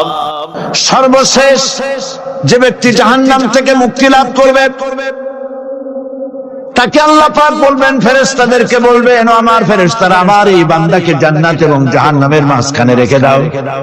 জান্নাত এবং জাহান্নামের মাঝখানে লোকটি যখন থাকার জায়গা পাবে, সে জান্নাতের দিকে তাকায়া দেখবে আর কাঁদতে থাকবে। আল্লাহ পাক জিজ্ঞেস করবেন, বান্দারে, যুগের পর যুগ ধরে জাহান্নামে কেঁদেছো, আমি রব্বুল আলামিন জাহান্নাম মাফ করে দিয়া জান্নাত জাহান্নামের মাঝখানে রেখে দিয়েছি, আযাব থেকে তো বেঁচে গেছো, এখন কান্দো কেন? লোকটি বলবে, রব্বুল আলামিন, কান্দি এই কারণে, জাহান্নাম থেকে মাফ করেছো, তোমার শুকরিয়া আদায় করি। জান্নাত তো আমার কপালে নাই, কিসমতে নাই, কিন্তু জান্নাত আমি এখান থেকে দেখতে পাচ্ছি। জান্নাতের সুঘ্রাণ আমার নাকে আসতেছে, কপালে নাই যাওয়ার। আমি কাঁদি এই জন্য, তুমি যদি মেহেরবানি করে আমাকে জান্নাতের দরজার কাছে একটু দাঁড় করায় দিতা, প্রাণ ভরে তোমার জান্নাতের দৃশ্যটা একটু দেখতা। আল্লাহ পাক তার আরজি পূরণ করবেন, বলবেন, যাও। ফেরেশতাদের বলবেন, এর জান্নাতের দরজার কাছে দাঁড় করায় দাও। জান্নাতের দরজার কাছে দাঁড়িয়ে লোকটি আবার কান্না শুরু করবে। আল্লাহ পাক প্রশ্ন করবেন, এবার কান্দো কেন? লোকটি বলবে, রব্বুল আলামিন, কান্দি এই কারণে, জান্নাতের এই দরজায় দাঁড়ায়া জান্নাতের অফুরন্ত নেয়ামত কিছুই ভালো করে দেখা যায় না, শুধু অল্প জায়গা দেখি। যদি তুমি আমারে দয়া করে জান্নাতের মাঝখানে দাঁড় করায় দিতা, চতুর্দিকে তাকায়া তাকায়া দেখা কলিজারে ঠান্ডা বানাইতাম। তবে আমি ওয়াদা করি, জান্নাতের কোন নাজ নেয়ামত, কোন ফল আমি খাবো না, ধরবো না, সইব না। একটুখানি মেহেরবানি করে মাঝখানে দাঁড় করায় দাও, জান্নারে ঠান্ডা করি। আল্লাহ রাব্বুল আলামিন ফেরেশতাদের বলবেন, আমার এই বান্দারে জান্নাতের মাঝখানে দাঁড় করাইয়া দে। আল্লাহর নবী বলেন, জান্নাতের মাঝখানে দাঁড়িয়ে লোকটি আগের চাইতে আরো জোরে চিৎকার মেরে কাঁদতে থাকবে। আল্লাহ পাক বলবেন, বান্দারে কি হলো তো? দরজার কাছে আসতে চাইছিলি, আইনা দিলাম। আবার এবার মাঝখানে আসতে চাইছো, তাও এনে দিয়েছি। আবার কান্দো কেন? লোকটি বলবে, রব্বুল আলামিন, এবার কান্দি এই জন্যে তুমি যখন দয়া করে একটিবার জান্নাতের মাঝখানে এনে আমাকে দাঁড় করায় দিয়েছো। তুমি রহমান রহিম, গফুরুর রহিম, এই জান্নাত থেকে আবার আর বাইর করে দিও না। আল্লাহ রাব্বুল আলামিন বলবেন, ও আমার বান্দারে, আমার এই জান্নাত তোর খুব পছন্দ হয়েছে নাকি? লোকটি বলবে, রব্বুল আলামিন, কলিজা ঠান্ডা হয়ে গেছে, ভাবতেও পারি না এই জান্নাত এত সুন্দর। আল্লাহ পাক বলবেন, বান্দারে, এরকম একটি নয়, দুইটা নয়, তোর জন্য আমি 10টা জান্নাত এইরকম রিজার্ভ করে রাখছি। সুবহানাল্লাহ। আল্লাহ পাককে ভয় করে পৃথিবীর সমস্ত পাপ থেকে যারা নিজেকে রক্ষা করবে, আল্লাহ তাদের জন্য এই জান্নাত রেখে দিয়েছেন। সুবহানাল্লাহ। সেই জান্নাতের রিসিপশন আপনারা আন্দাজ করতে পারবেন না। রিসিপশন কারে কয়? কি এর প্রধানমন্ত্রী আর প্রেসিডেন্ট, 4-5টা পুলিশ আর আর্মি এসে একটা ছট করে সেলুট মারলো, বাস শেষ হয়ে গেল, এরকম না। জান্নাতীদেরকে রিসিপশন দেওয়া হবে। জান্নাতীরা যখন আল্লাহর হুকুমে জান্নাতের দিকে যেতে লাগবে, আর যখন জান্নাতের কাছে চলে যাবে, আল্লাহ রাব্বুল আলামিন শোনায় দিচ্ছেন, হাত্তা ইযা জাউহা ফুতিহাত আবওয়াবুহা ওয়া ক্বালা লাহুম খাযানাতুহা সালামুন আলাইকুম তিবতুম ফাদখুলুহা খালিদিন। সুবহানাল্লাহ। জান্নাতীরা যখন জান্নাতে প্রবেশ করার দরজার মুখোমুখি হবে, তার রক্ষীগণ তখন বলবে, সালামুন আলাইকুম, আল্লাহর শান্তি তোমাদের উপরে বর্ষিত হোক। সুবহানাল্লাহ। দুনিয়ার টাটকা টাটকা সুখগুলি 2 পা দিয়ে ঠেলে দিয়েছো, টাটকা সুখগুলি গ্রহণ করো নাই, হারাম খাও নাই, আল্লাহ দ্বীন কায়েমের জন্য রক্ত দিয়েছো, জীবন দিয়েছো, কষ্ট করেছো, আল্লাহকে ভয় করেছো। আমাদের সালাম গ্রহণ করো, জান্নাতের মধ্যে ঢুকে যাও চিরকালের জন্য। সুবহানাল্লাহ। আর বাইরে হওয়া লাগবে না, চিরকাল এই জান্নাতের মধ্যে তোমরা বসবাস করতে পারবে। আল্লাহ রাব্বুল আলামিনের ফেরেশতারা বলে দিবে। জান্নাতের মধ্যে আল্লাহ পাক হুরদের সঙ্গে জান্নাতীদের বিয়ের ব্যবস্থা করে দিবেন। কোরআনে কারিমে আল্লাহ পাক বলেন, মুত্তাকিইনা আলা সুরুরিন মাসফুফাতিন ওয়া যাওয়াজনাহুম বিহুরিন ঈন। সামনাসামনি ভাবে সাজানো সারি সারি আসন সমূহের উপর তারা ঠেস লাগায় বসে থাকবে, আর আল্লাহ রাব্বুল আলামিন হুরদের সাথে জান্নাতীদের বিয়ের ব্যবস্থা করে দিবেন। যেসব হুরের সঙ্গে বিয়ে হবে তাদের আল্লাহ পাক বিবরণ দিচ্ছেন কি রকম হবে তারা। লাম ইয়াতমিসহুন্না ইনসুন ওয়ালা জান। এর পূর্বে জিন এবং ইনসান এদেরকে কেউ স্পর্শ করে নাই। কিরকম তারা? কাআন্নাহুন্নাল ইয়াকুতু ওয়াল মারজান। যেমন ঝিনুকের ভিতরে মণিমুক্তা থাকে, এইভাবে আল্লাহ পাক তাদেরকে পবিত্র করে রেখে দিয়েছেন। আমার প্রিয় ভাইরা, আল্লাহ রাব্বুল আলামিন কোরআনে কারীমের ভিতরে বলেছেন, ফাবিআইয়ি আলা'i রাব্বিকুমা তুকাযযিবান। জান্নাত দান করেন আল্লাহ পাক এবার জান্নাতীদেরকে সম্বোধন করে বলবেন, ইয়া ইবাদি লা খাউফুন আলাইকুমুল ইয়াওমা ওয়ালা আনতুম তাহজানুন। হে আমার বান্দারা, লা খাউফুন আলাইকুমুল ইয়াওম, আজ আর কোনো ভয় নাই। সুবহানাল্লাহ। সুবহানাল্লাহ। আজ আর কোনো ভয় নাই, কোনো চিন্তাও নাই, আরামে এই জান্নাতের মধ্যে বসবাস করো। এরপরে আল্লাহ পাক জিজ্ঞেস করবেন, ও আমার জান্নাতীরা, আমি যেসব ওয়াদা করছিলাম আমার ওয়াদা মোতাবেক সমস্ত নিয়ামত পেয়েছো? তারা বলবে হ্যাঁ পেয়েছি, সব নিয়ামত আপনার ওয়াদা মোতাবেক সব পেয়েছি। আল্লাহ রাব্বুল আলামিন বলবেন সব পাও নাই, ওয়ালাদাইনা মাজিদ, আমার কাছে আরো বেশি আছে। সুবহানাল্লাহ, আমার কাছে আরো বেশি আছে। জান্নাতীরা বুঝবে না সে আরো বেশিটা কি, এর থেকে আর বেশি কি। প্রিয় ভাই সব, নবী করিম সাল্লাল্লাহু আলাইহি ওয়াসাল্লাম বলেছেন, জান্নাতের সুখ আর শান্তি কোন চোখ নাই যা দেখেছে, যা কোন অন্তঃকরণ নাই যা কল্পনা করতে পেরেছে। এই জান্নাত মুত্তাকীদের জন্য আল্লাহ রাখছেন। সুবহানাল্লাহ। জান্নাতীরা ভাবতেও পারবে না সেই নিয়ামতগুলি কি। প্রিয় ভাই সব, সেই মুহূর্তে আল্লাহর নবী মুহাম্মদুর রাসূলুল্লাহ সাল্লাল্লাহু আলাইহি ওয়াসাল্লাম বলবেন, রব্বুল আলামিন, আমার উম্মতেরা জান্নাতীরা বুঝতে পারে নাই আপনার কাছে কি নিয়ামত আরো বেশি আছে। আমার এই উম্মতেরা জান্নাতীরা আপনার ওয়াদা মোতাবেক সব পেয়েছে, কিন্তু একটি জিনিস এখনো তাদের কিসমতে হয় নাই।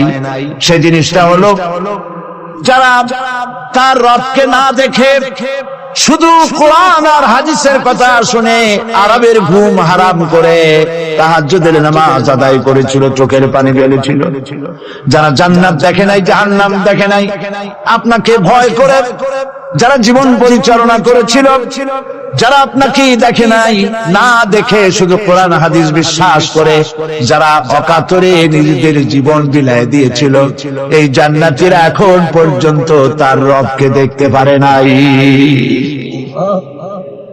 আল্লাহ রাব্বুল আলামিন তার সামনে থেকে ৭০,০০০ পর্দা সরে যাবে। আল্লাহ পাক বান্দাদের আরজি পুরা করার জন্য জান্নাতীদের সামনে তিনি জালোয়া ফরজ হবে। কোরআন শরীফের ভিতরে আল্লাহ পাক বলেন, জান্নাতীরা তারা আল্লাহর দিকে, জান্নাতীরা তার রবের দিকে তাকিয়ে থাকবে, আর রব তার বান্দাদের দিকে তাকাইয়া থাকবে। প্রাণ ভরে জান্নাতীরা রবকে দেখবে, সুবহানাল্লাহ, আল্লাহ পাককে দেখবে। প্রাণ খুলে আজ দোয়া করি, রব্বুল আলামিন, জান্নাতের যেই পরিবেশে, যেই জায়গায় তুমি দয়া করে তোমার গোলামদেরকে তুমি নিজেই দর্শন দিবে, দেখা দিবে। মনিব গো, ও আমাদের রব, আজ এই বিশাল জনসমুদ্র নিয়ে তোমার দরবারে আবেগ ভরা কণ্ঠে বলি, যেই অনুষ্ঠানটি তুমি এমন মুবারক অনুষ্ঠান করবে যেখানে তুমি জান্নাতীদেরকে দেখা দিবে, ওই জান্নাতের কোন একটি, ওই অনুষ্ঠানের কোন একটি কোনায় কানায় আমাদেরকেও দাঁড় করাইয়া দেখান তো।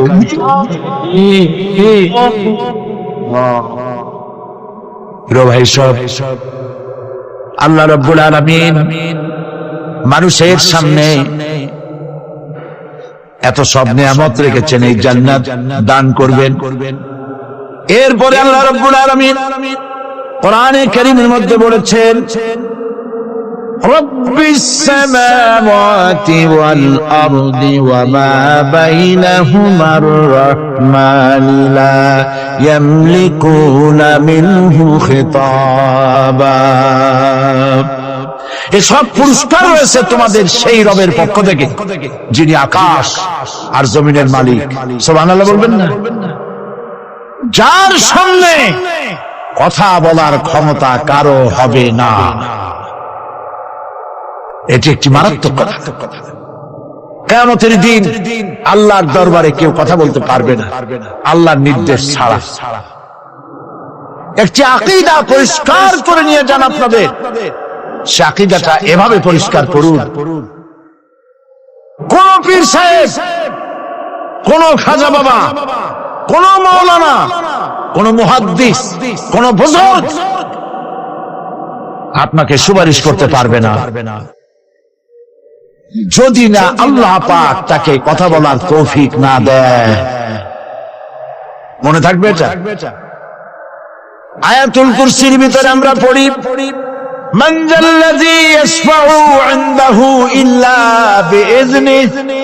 আল্লাহ পাক বলেছেন কিয়ামতের দিন আল্লাহর দরবারে কার সাহস আছে কথা বলতে পারে? মান যাল্লাযী ইয়াশফাউ ইনদাহু ইল্লা বিইজনিহি।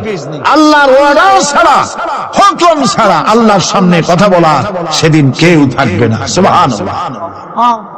কেউ কথা বলতে পারবে না। সুপারিশ করতে হবে, আল্লাহ যারে বলেন তুমি করো, অমুকের জন্য করো, সেই ব্যক্তি শুধু তার জন্যই করতে পারবে, আর কেউ কথা বলতে পারবে না। সেই কঠিন হাসরের ময়দান, যেদিন শুধুমাত্র আল্লাহ পাক কথা বলবেন, আর যারে বলতে বলবেন সেই কেবলমাত্র বলতে পারবে। সুপারিশ এটি আল্লাহ পাক কিয়ামতে পারমিশন দিলে বলা যাবে। ربنا ظلمنا أنفسنا وإن لم تغفر لنا وترحمنا لنكونن من الخاسرين ربنا لا تزغ قلوبنا بعد إذ هديتنا وهب لنا من لدنك رحمة إنك أنت الوهاب আয় আল্লাহ তাআলা, হাজার হাজার মুসলমান নরনারী ঠান্ডাকে উপেক্ষা করে তোমার দ্বীনের কথা শোনার জন্য, কোরআনে কারীমের কথা শোনার জন্য এই মাঠে এসে হাজির হয়েছে। আল্লাহ তুমি দয়া করে মেহেরবানি করে আলোচনার সওয়াবটুকু হুজুরে পুরনূর সাল্লাল্লাহু আলাইহি ওয়াসাল্লামের রূহ মুবারকে পৌঁছে দাও। রব্বুল আলামিন, আমাদের মধ্য থেকে যাদের মা বাপ দুনিয়া থেকে জন্মের মতো বিদায় হয়ে গেছে, আল্লাহ কবরে যদি আযাব থাকে দয়া করে আযাব মাফ করে দাও। আল্লাহ আমাদের মা বাপের উপরে তোমার রহমত নাজিল করো। রব্বিরহামহুমা কামা রব্বায়ানি সগীরা, রব্বিরহামহুমা কামা রব্বায়ানি সগীরা। হে আল্লাহ রাব্বুল আলামিন, এই মাহফিলে যত লোক আছি আমরা, কার কোন ব্যাধি আছে, রোগ আছে, আমরা তুমি ভালো করে জানো। আমাদের প্রত্যেকের ব্যাধিকে তুমি শিফায়ে আজলা দান করে দাও।